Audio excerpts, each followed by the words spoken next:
Welcome to a tour of Winnipeg's drinking water supply and treatment system.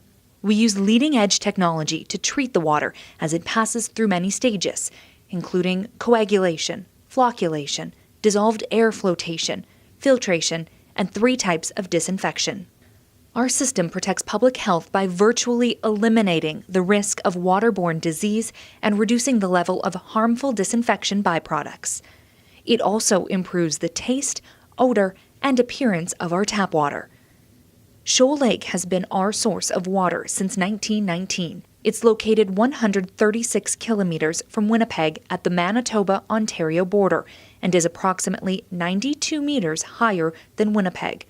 Water flows downhill from Shoal Lake through an aqueduct into 4 large outdoor reservoirs next to the treatment plant.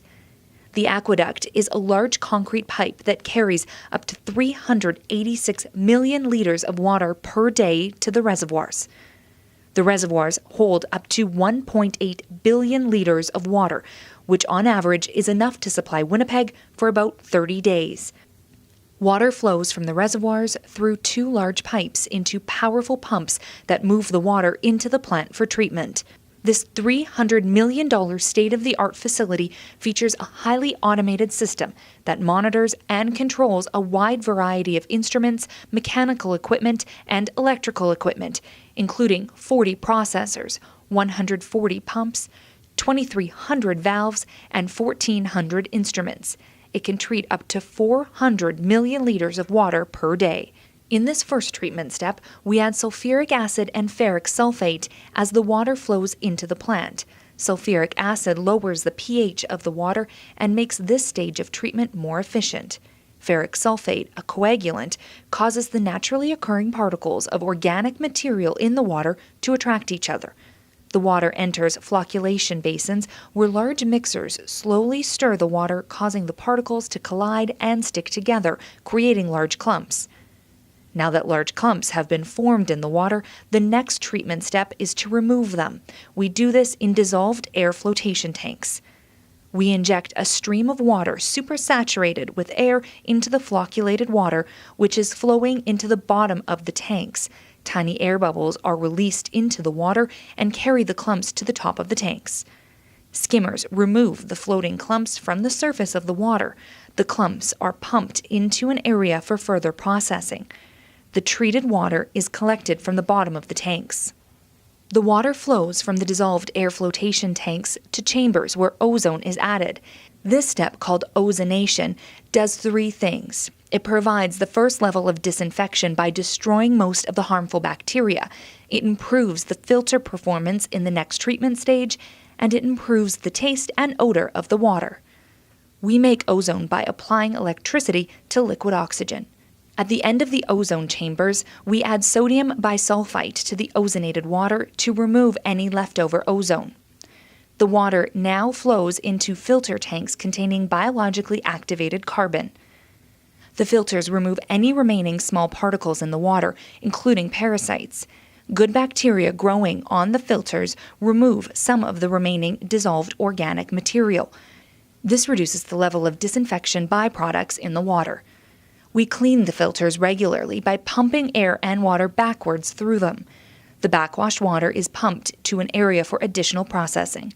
The filtered water flows into the chlorine contact chamber for a second round of disinfection. We add chlorine to kill viruses and bacteria such as E. coli that might be in the water. Chlorine is the most widely used drinking water disinfectant in North America and has been used for more than 100 years. We then add sodium hydroxide to bring back the pH of the water close to the original level. The water flows from the chlorine contact chamber into an underground reservoir called the clear well. We disinfect the water once again using ultraviolet or UV light. We pump the water through 6 stainless steel chambers, each containing 9 ultraviolet lamps. The lamps are similar to fluorescent bulbs. With only seconds of exposure, the UV light rays penetrate any remaining parasites, such as Cryptosporidium or Giardia. The UV light renders these parasites harmless. After UV disinfection, the water flows into 2 large pipes where we add fluoride to help prevent tooth decay. We also add orthophosphate to form a protective coating inside water pipes. This coating helps reduce corrosion that may add lead to tap water. The 2 large pipes carry the treated water to our 3 reservoirs and pumping stations in the city. We add chlorine again as the water is pumped into the distribution system to ensure that the water remains disinfected until it reaches your tap. The final stage of treatment is to deal with the materials removed from the water by the water treatment process. The backwashed water from the filters is allowed to stand until the solid materials settle. We then send the clean water back to the beginning of the treatment process.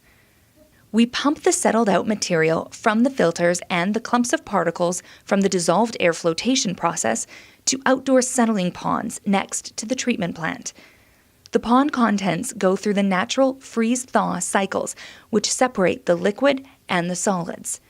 We pump the liquid into Winnipeg's sewer system for wastewater treatment and take the solids to the landfill for disposal. We test our water each step of the way, from Shoal Lake to your tap. Our testing program includes more than 150 different tests at more than 130 different locations throughout the year. Because water quality is so important, we do more testing than the provincial government requires.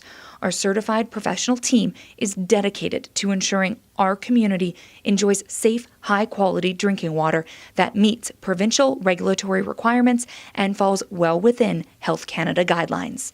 We hope you've enjoyed this graphic tour of our drinking water supply and treatment system.